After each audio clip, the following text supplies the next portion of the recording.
네, 안녕하세요. 재밌는 역사 TV, 제역사 TV입니다.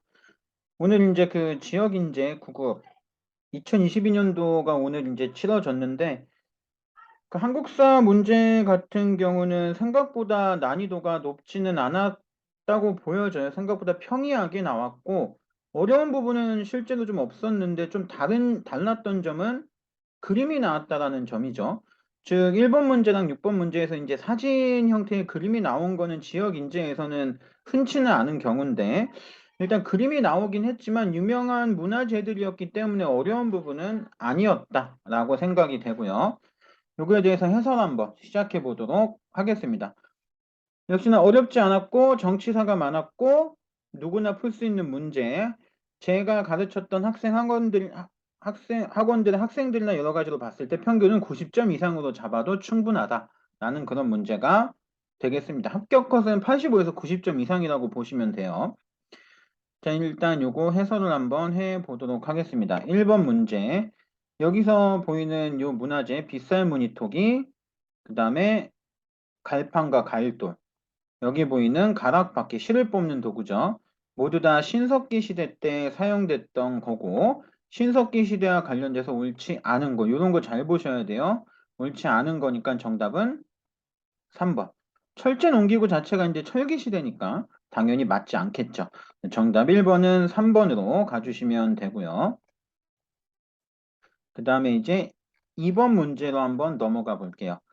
자, 2번 문제. 이 나라, 밑줄 친 나라, 이 나라가 어느 나라인지는 뒤에 마가, 우가, 저가, 구가, 사출도를 다스리고 있었던, 요게 이제 부여의 사출도죠. 요것만 봐도 이제 부여라는 걸 알 수가 있고, 부여와 관련된 설명으로 옳은 거 찾는 거니까 정답은 4번이 됩니다. 1책 12법에 해당되는 그런 내용이 되죠.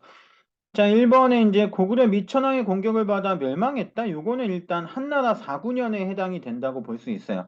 미천왕이 이제 313년에 한사군을 한반도에서 내쫓아 버리잖아요. 낙랑군과 대방군을. 그러니까 1번은 낙랑군과 대방군에 대한 설명이라고 보시면 되고, 2번 천군이 소도, 천군과 소도가 등장하면 삼한, 그리고 바다를 통해 낙랑과 외에 철을 수출한 거는 삼한 중의 변한 해당이 될 수가 있고, 뭐 일반적으로 이제 삼국시대로 넘어간다고 한다면 금강가의 특징도 될 수는 있겠죠. 이렇게 정리해 주시면 되고요. 자, 다음 문제 넘어가 볼게요. 3번 문제. 자, 요거는 이제 저랑 같이 시험을 준비했던 학생들은 제가 강조를 몇 번 했었던 내용이긴 한데, 백제 역사 유적지구. 자, 백제는 수도가 세 개죠. 한성, 지금의 서울, 그 다음에 웅진, 지금의 충청도 공주, 그 다음에 사비, 지금의 충청남도 부여군. 근데 여기서 백제 역사 유적지구 중에 한성은 빠진다고 제가 항상 강조를 했던 부분이긴 해요. 왜냐면 서울은 백제만의 역사가 잠들어 있는 곳은 아니기 때문에 백제 역사 유적지구가 아니고, 세 군데인데 그럼 한 군데는 어디냐? 바로 익산 미륵사지 석탑. 백제 무왕이 익산 미륵사지 석탑을 건립했던 익산이 백제 역사 유적지구다라고 제가 이제 강조를 많이 했던 게 있는데, 저한테 이제 수업을 받았다면 어렵지 않게 조금 맞출 수 있었던 문제가 아니었나 싶고, 즉 서울이 빠져야 됩니다. 그래서 정답은 3번이에요. 옳지 않은 거 고르는 거니까 정답은 3번. 공주, 부여, 익산 전부 다 백제 역사 유적지구에 포함이 되겠습니다. 자, 정답은 3번이 되겠고요. 그다음에 4번 문제를 보도록 하죠. 자, 이 기구에 대한 설명으로 옳은 거 다 그냥 됐고요. 뒤에 남아있는, 자, 뭐 이제 육조가 이름을 상실했다는 표현도 있고 의정부랑, 이게 그런 표현으로 얘기되죠. 유명무실해졌다. 이름은 있으나 그 기능 자체는 상실됐다. 그러니까 유명무실해졌다라는 표현을 쓰죠. 조선 후기에. 그리고 변방의 문제를 해결하던 거였대요, 원래. 그래서 변자 들어가는 거, 비변사입니다. 원래 변방을 대비했는데 모든 것을 다 하고 있어서 의정부랑 육조의 이름이 유명무실해졌다라고 표현이 되는 이 기구는 비변사가 되는 거고요. 정답은 2번이 되죠. 흥선동군 때 완벽하게 폐지가 됩니다. 자, 나머지를 한번 살펴보면 고려만의 독자적인 기구는 두 개가 있죠. 도병마사, 식목도감이 있고 또 도병마사는 원간석기 때 이제 도평의사사로 바뀌는 것도 같이 좀 기억해 주시면 좋고요. 사헌부, 사관원과 함께 3사 중에 하나였던 거는 홍문관이죠. 조선시대 3사, 사헌부, 사관원, 홍문관. 그래서 3번은 홍문관에 대한 설명이고요. 4번 왕명칠납을 담당했던 국왕의 비서기관. 이거는 조선시대 승정원에 해당되는 내용이 되겠습니다. 정답은 비변사고 흥선대원군이 현판을 아예 불태워서 녹여버리죠. 그리고 이제 비변사의 기능을 없앴던 게 이 비변사가 그런 기능이 있잖아요. 자, 비변사의 흐름 한번 적어드릴 테니까 좀 기억해 주시면 좋을 것 같은데 자, 여기 보면은 항상 얘기하지만 삼포회란 때 삼포회란 중종 때 임시로 설치됐다가 을묘외변, 명종 때 상설기구화 되죠. 그리고 임진왜란 거쳐서 강력해지고 조선 후기 세도 정치 때 최고 권력 기구가 된다. 이게 이제 그 비변사의 흐름이라고 볼 수 있는데 흥선대원군은 세도 정치를 부시려고 했었던 인물이죠. 그러니까 이 세도 정치 때 최고 권력 기구였던 비변사를 없애는 게 세도 정치를 끝장내고자 했던 흥선대원군의 가장 첫 번째 정책이었다고 보시면 돼요. 그래서 흥선대원군 때 폐지된 거 비변사가 되겠습니다. 정답은 2번이 되고요.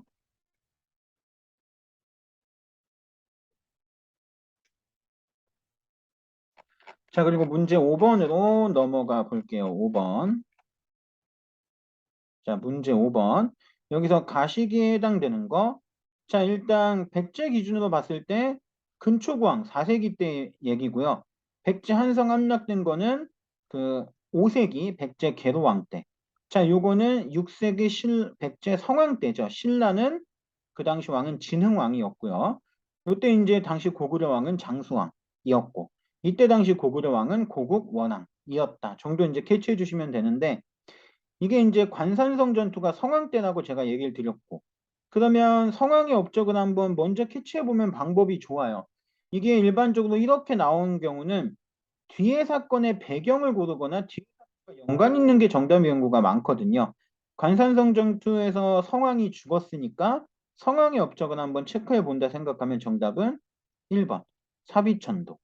사비로 천도하고 국호 남부여로 바꾸고 오부 오방의 지방행정을 만든 다음에 이제 신라랑 한강유역 차지했는데 신라가 한강유역을 완벽하게 다 차지해버리면서 배신하게 되죠. 그래서 성왕이 신라의 관산성 쳐들어 갔다가 전사했던 그 상황. 그래서 관산성 전투는 성왕이고 정답은 1번이 되겠습니다. 나머지로 한번 보면 대가야 정복한 거는 버풍왕. 그다음에 고구려가 천리장성한 건 7세기 상황이죠. 7세기. 이거 아까 6세기 상황이라고 설명드렸고 고구려가 신라에 침입한 왜를 격퇴한 거는 5세기 상황입니다. 5세기 상황이고 시기적으로 보면 이 평양성 공격과 백제 한성 공격 요 사이에 올 수가 있네요. 왜냐면 이게 장수왕이고 장수왕은 광개토대왕의 아들이니까. 얘는 요 사이에 올 수 있어야 되는 거다라고 체크해 주시면 되겠습니다. 자, 이 정도로 5번 문제도 정리해 주시고 자, 6번 문제. 아까 얘기했던 그림이 나왔던 흔치 않은 경우라고 보시면 될 것 같은데 여기는 이제 가는 그 해시계죠. 일명 앙부일구라고 불리는 해시계. 나는 혼천입니다. 혼천이. 혼천이. 그래서 이제 조선 후기 때 이 사람, 그 조선 후기 때 이제 그 홍대용이 만든 대표적인 내용이 될 수가 있는데 그래서 정답은 4번이에요.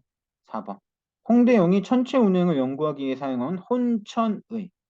이게 정답이 4번이고 자 나머지 한번 보면 신라 선덕여왕 때 천체 관측을 위해서 만든 거는 그 첨성대죠. 첨성대.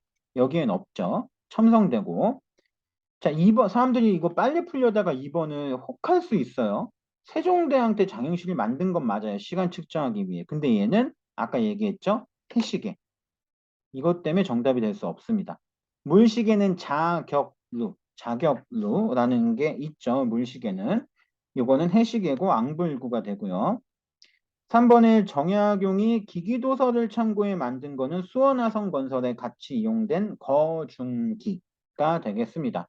가는 앙부일구 해식에 나는 홍대용이 만들었던 혼천의라는 천체 관측기구가 되겠습니다. 네, 여기도 이 정도로 정리해 주시고 빨리 풀려다가 요거 틀리셨으면 좀 안타까웠을 거예요. 물시계는 아니라는 점 기억해 주시고 저랑 수업했던 분들은 요런 거 제가 얘기를 많이 하거든요. 해시계, 물시계 요렇게 속임수 나올 수 있는 거 조심해라. 왜냐면 떨구려면 이런 함정을 항상 파놓는다. 왜냐면 다들 급하게 푸는 걸 출제자도 아니까. 요런 거 조심해 주셔야 되고 정답은 4번이 되고요. 자, 7번 문제 한번 보도록 하겠습니다. 7번. 자, 밑줄 친 이 정책을 실시한 국왕. 자, 신돈 나오면 끝이죠. 신돈 나왔으면은 뭐 전민변종도감 만드는 도감 설치한다는 게 이게 전민변종도감을 얘기하고 이 두 가지 정책을 펼쳤던 왕은 공민왕이죠. 공민왕. 공민왕. 공민왕 때는 자, 홍건적의 침입으로 개경이 함락되죠. 정답은 3번이 되고요. 요거와 관련된 인물 정세운이라는 인물 기억해 주세요. 정세운이라는 인물이 함락된 개경을 다시 되찾는데 대표적인 업적을 남겼던 공민왕 때의 충신입니다. 정세운. 그분이 이제 정답으로 나오는 경우도 있고 힌트로도 나올 수 있으니까 기억해 주세요. 자, 이제 나머지를 한번 체크를 해보면 진울, 수선사 결사. 이거는 최씨무신 정권 때예요. 왕은 고종 때라고 볼 수가 있고 최씨무신 정권. 일련이 삼공유사 편찬한 건 원간석기 충렬왕 때고요. 직지심체 요절, 청중덕사에서 직지심체 요절이 인쇄된 거는 우왕 때입니다. 우왕. 자, 요거 이제 홍건적 나와서 제가 얘기하지만 그거 그 외적 항쟁의 흐름은 꼭 기억하셔야 돼요. 전기 거란, 중기 여진족, 무신집권기 몽골, 공민왕 때 홍건적, 우창, 우왕창왕 때 왜구, 거란, 여진, 몽골, 홍건적, 왜구. 요 순서는 꼭 기억해 주시고 시기별로 잘 대입을 시키셔야 된다는 것도 기억해 주시고요. 네, 정답은 3번이 되겠습니다. 자, 문제 8번을 한번 보도록 할게요. 8번. 자, 8번 같은 경우도 임금이 친히 업문 28전을 만들었다. 후민정음을 창제했을 당시의 모습이죠. 여기서 말하는 임금, 업문을 만든 임금이니까 바로 세종대왕이 되겠죠. 정답은 3번이 됩니다. 요가 플러스에서 의방유치라고 하는 그런 의학서도 같이 기억해 주세요. 향약집성반과 의방유치 같이 기억해 주시고 또 이제 헷갈릴 수 있는 포인트로는 향약집성방 말고 고려시대 때 만들어진 향약구급방이 있죠. 향약구급방. 향약구급방. 요거를 제가 외울 수 있는 약간 팁을 알려드리면 향약구급방은 기억이 들어가죠. 그러니까 고려. 그리고 향약 집성방이죠. 집성방. 자, 집성, 지어, 시읒, 조선. 조선, 세종. 향약 집성방은 조선 때 만들었다. 이렇게 구분하시면 구급방하고 집성방은 헷갈리지 않으실 수 있어요. 정답은 3번이 되겠고 나머지를 한번 살펴보면 고려사 완성한 건 문종 때. 그리고 고려사는 기전체 사서라는 거 기억하시고 고려사 전료가 편년체라는 것까지 같이 기억해 주시고 문종 때고요. 경국대전 반포한 건 성종. 시작은 세조, 완성 반포는 성종. 그리고 천상열차 분야지도는 태조인데 천상이잖아요. 하늘을 본다. 즉 왕은 하늘이 내린다. 새로운 나라를 조선을 건국했던 태조가 새로운 왕은 새로운 하늘을 읽을 수 있다라는 그런 의미를 갖고 만든 거예요. 그래서 천상열차 분야 지도는 천문도가 되고요. 태조 이성계 때 만든 거다라고 기억해 주시면 되겠습니다. 자, 9번 문제로 넘어가 볼게요. 자, 9번 문제 같은 경우는 자, 여기서 임금이 실시했던 정책. 자, 여기서 임금 강옥립 나오면 끝이죠. 이것도 외울 수 있는 방법인데 강옥립이 기어 키우시잖아요. 조선 왕 중에 기어 키우 들어가는 왕이 누구 있죠? 광해군. 기어 키우, 기어 키우. 강홍, 광해. 이렇게 외우셔도 돼요. 이 강호기 같은 인물은 그 광해군이 그러니까 명나라가 후금과 전쟁한다고 군사 빌려달라고 해서 파견됐던 그런 책임자가 강홍립인데 광해군이 명령해서 적당히 싸우다가 후금에 항복을 하죠. 즉 광해군의 중립외교 정책을 가장 상징적으로 보여주는 인물이 바로 강홍립입니다. 이 인물 등장하면 바로 광해군이 될 수가 있고 정답은 광해군과 관련돼서는 1번이 되겠죠. 대동법. 경기도시에. 대동법 나왔으니까 대동법에 대해서 잠깐 설명하면 공인의 등장, 선의청의 기관, 그리고 1결 12도의 토지로서의 기준 변경, 그리고 이제 마지막으로 그 특산물 대신 쌀배 동전으로 걷었던 게 대동법이다. 이 정도 좀 기억을 해주시면 좋을 것 같고요. 초계문신제, 초급간을 재교육하는 초계문신제는 정조, 대전 통편 정조. 광해군을 내쫓고 나서 인조가 실시한 정책이죠. 친명배금, 명과 친하고 금을 배척한다. 인조에 해당됩니다. 정답은 1번이 되겠고요.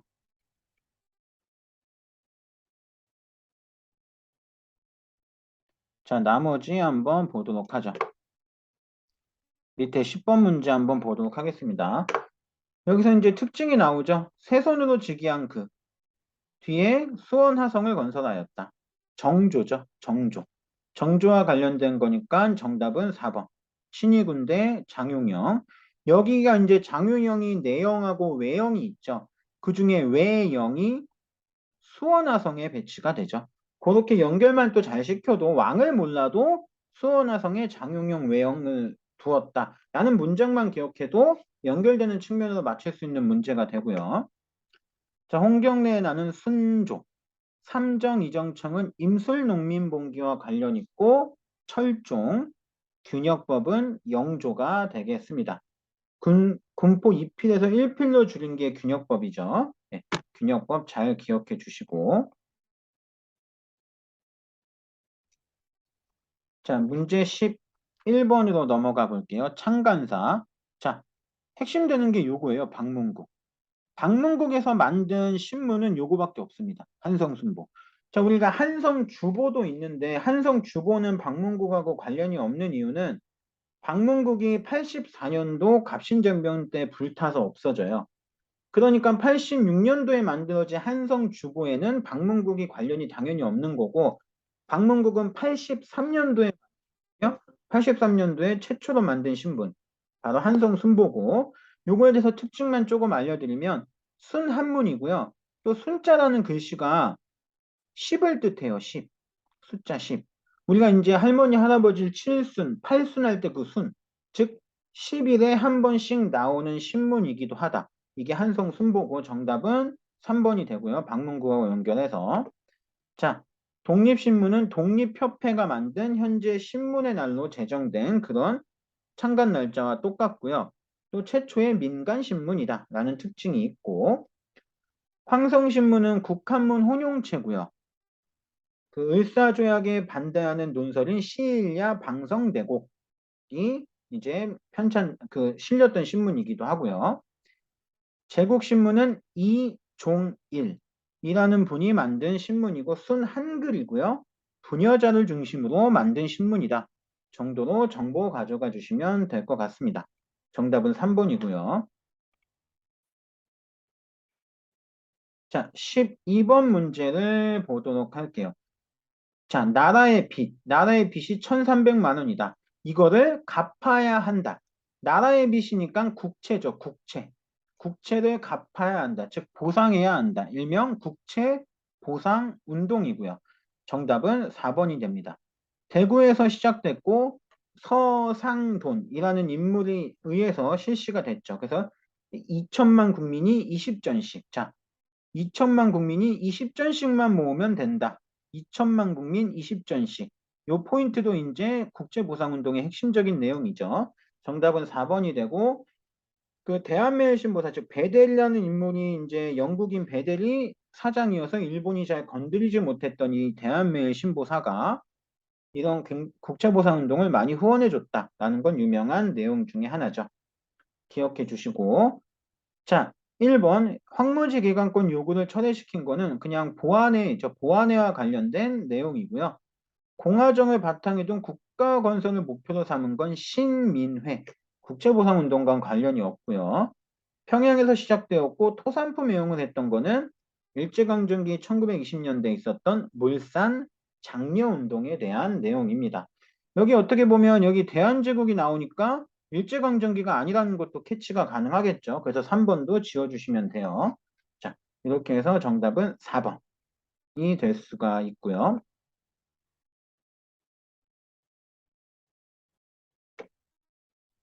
자, 13번 문제로 넘어가 보겠습니다.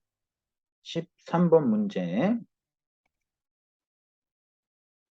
자, 다음 법령이 시행된 시기에 볼 수 있는 거. 자, 회사는 총독의 허가제의 회사령 1910년대 일제강점기죠. 정답은 태영 1번이죠.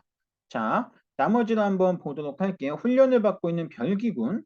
별기군은 1880년에 그 통일기무화문이 만든 신식군대죠. 일제강점기랑 관련이 없고요. 아까 나왔죠. 국채보상운동. 이것도 1907년. 그러니까 대한제국식이죠. 일제강점기가 아니니까 아니고. 자, 화폐정리 사업은 1905년입니다. 1905년에 대한제국 시기예요.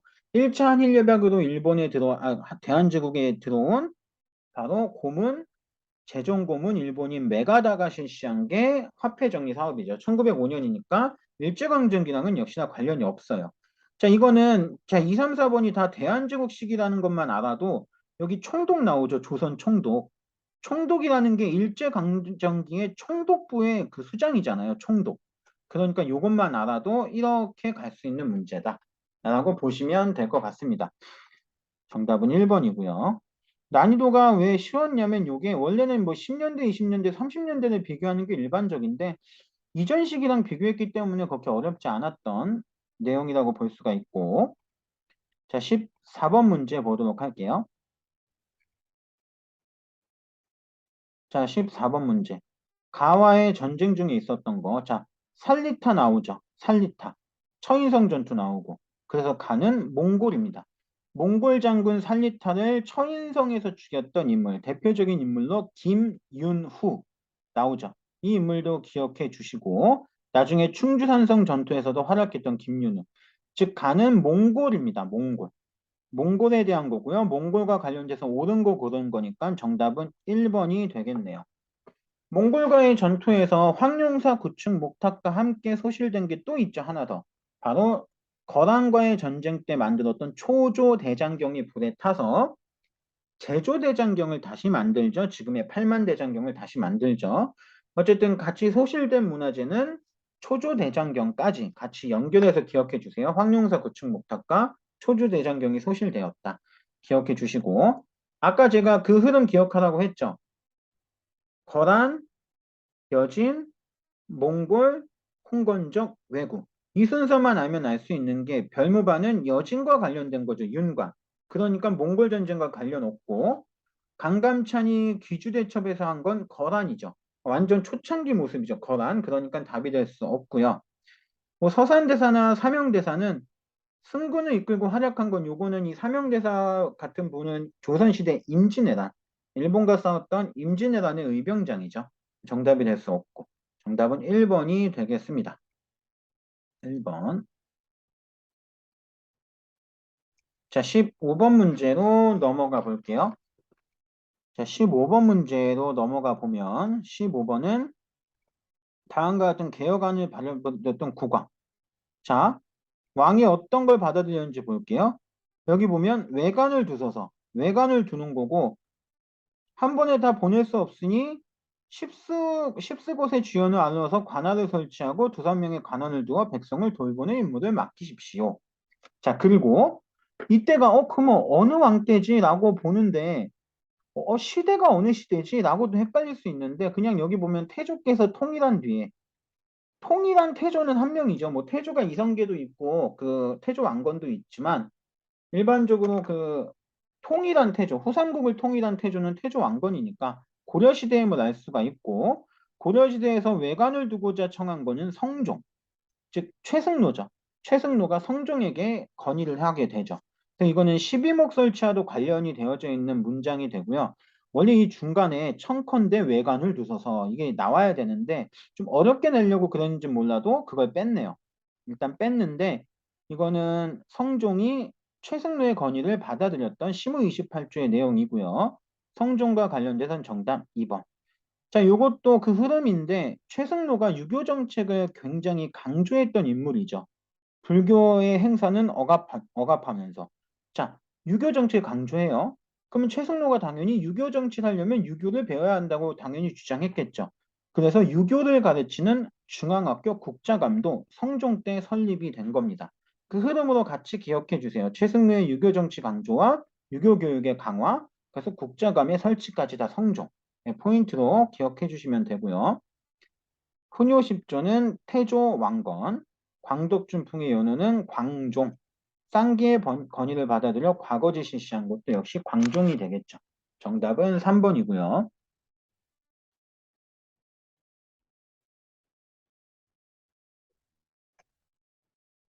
자, 16번 문제 보도록 하죠. 다음에 정변을 한번 보겠습니다. 정변. 자, 우정총국 개국 축하연의 정변이면 다 나왔죠. 갑신정변. 갑신정변은 정답 4번이죠. 요건 이제 그거 한번 제가 써드릴게요. 그 갑신정변이 내세웠던 14개조 개혁정강 중에 좀 대표적으로 나올 수 있는 것들만 적어드릴 테니까 같이 기억해 주세요. 해상공국 혁파와 함께 흥선대원군 귀국도 청했고요. 흥선대원군 귀국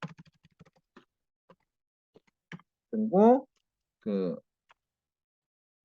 지조법 개혁 그리고 인민평등권 확립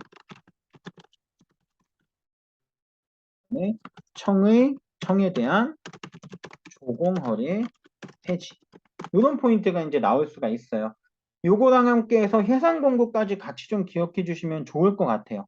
이 5가지가 대표적인 갑신정권 개혁정강의 14개조 중에 가장 시험에 많이 나오는 것들이니까 이 5가지 좀 기억을 해 주시면 좋을 것 같고요. 자, 그리고 나머지는 한번 살펴보면 지게는 대한제국의 광무개혁, 홍범 14조는 1890년대 갑오 2차, 통리기무아무는 갑신정변보다 4년 전에 개화정책의 총괄기구로 1880년에 만들어진 거죠. 관련 없고요. 정답은 4번이 되겠습니다. 자, 이제 나머지 문제 17번 문제. 17번 문제를 보도록 할게요. 자, 가 군사조직에 대한 설명으로 옳은 거 가. 자, 여기서 보면은 영국군과 함께 인도 미얀마 전선에서 참전했다고 되어져 있죠. 요거는 1943년에 또 힌트가 될 수가 있고 한국 광복군이죠. 한국 광복군. 한국 광복군은 밑에 나중에 국내 정진군을 조직해서 미국의 OSS 부대와 훈련을 통해서 국내 진공작전을 계획하기도 하죠. 정답은 4번입니다. 한국 광복군과 관련돼서. 자, 나머지를 한번 살펴볼게요. 황토연은 동학농민군이죠. 청산리 전투는 2개의 군대 기억해 주세요. 홍범도의 대한독립군, 그 다음에 김좌진 장군의 북로 군정서군. 2군데, 2개의 군대가 함께 나올 수가 있고, 자, 쌍성보 전투는 쌍성보, 사도하자, 대전자 등 일명 쌍사자 전투. 바로 한국 독립군이고 지청천 장군도 같이 기억해 주시고요. 정답은 4번이 되겠습니다.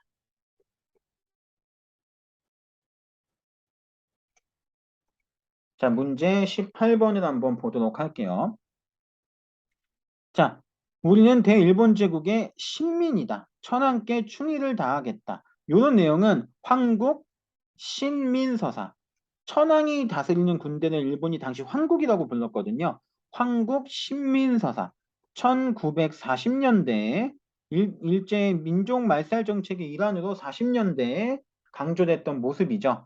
40년대에는 정답 2번. 자, 1930, 40년대는 아까 얘기했던 대로 민족 말살이잖아요. 그러니까 민족의 모든 것을 없애요.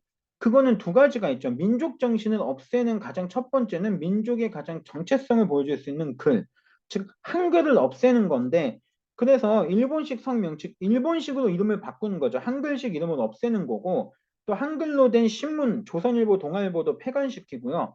또 조선어학회라고 하는 한글에 대한 사전을 만들려고 했던 조선어학회도 탄압을 하죠. 즉 3040년대 민족 말살이라고 하는 게 민족 정신을 모두 다 없앤다라는 것만 기억을 하시면 흐름을 좀 잡으시기가 좀 편해요. 그 정답은 2번이 되는 거고요. 자, 이제 나머지를 한번 보면 밀립대학 설립운동은 1923년, 서울진공작전 13도 창의군은 1907년의 정미의병에 대한 설명이고요. 분화로드의 그 문자 보급 운동은 1930년대 초반 동아일보에 해당되는 내용입니다.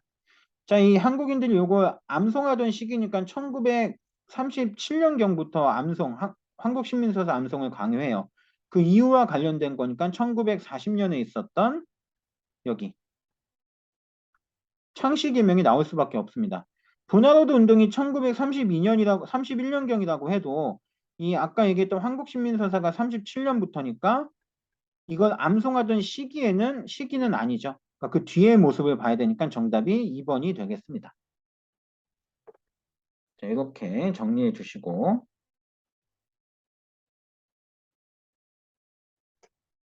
자, 나머지 19번 문제, 20번 문제 보도록 할게요. 자, 19번 문제는 다음 정책을 추진하던 대통령. 실명제. 끝이죠. 김영삼. 정답 2번. 자, 김영삼 대통령이 저랑 강의할 때 제가 얘기하는 특징이 있죠. 자, 밝힌다. 어두운 것을 좀 밝힌다. 그래서 부동산 실명제, 금융 실명제, 그리고 4급 이상 공무원 재산 공개. 이런 것들이 약간 밝힌다는 의미가 있고 또 무너진다. 좀 안타까운 사건이죠. 성수대교 붕괴 사건과 삼풍백화점 붕괴 사건, 그리고 IMF라고 하는 IMF로 인한 경제가 무너진, 이런 무너진 포인트가 있고요. 마지막 포인트 영어. 영어가 좀 많이 나와요. 그래서 OECD 경제개발계획, 경제협력개발기구라든가 KEDO, 캐도라고 하는 한반도 에너지 개발기구. 이렇게 해서 영어가 좀 많이 나오는 포인트가 있다고 했는데 여기 이제 OECD로 알았으면 여기 갈 수 있죠. 정답 2번. 요거 그 김영삼 대통령의 3대 포인트 좀 기억해 주시면 다음에 이제 다른 문제 풀 때도 도움이 되실 거고요. 네, 이렇게 해서 봐주시면 되고 정답은 2번입니다. 나머지를 보면은 1차 경제 5개년 개발 계획을 추진한 거는 뭐 이제 추진했다고 되어져 있으니까 뭐 박정희 대통령이라고 볼 수가 있고요. 이 국제통화기금이 IMF거든요. 근데 이거를 모두 상환했다고 하니까 금모으기 운동했던 김대중 대통령 시절, 베트남 파병은 박정희 대통령이 되겠죠. 정답은 2번이고요.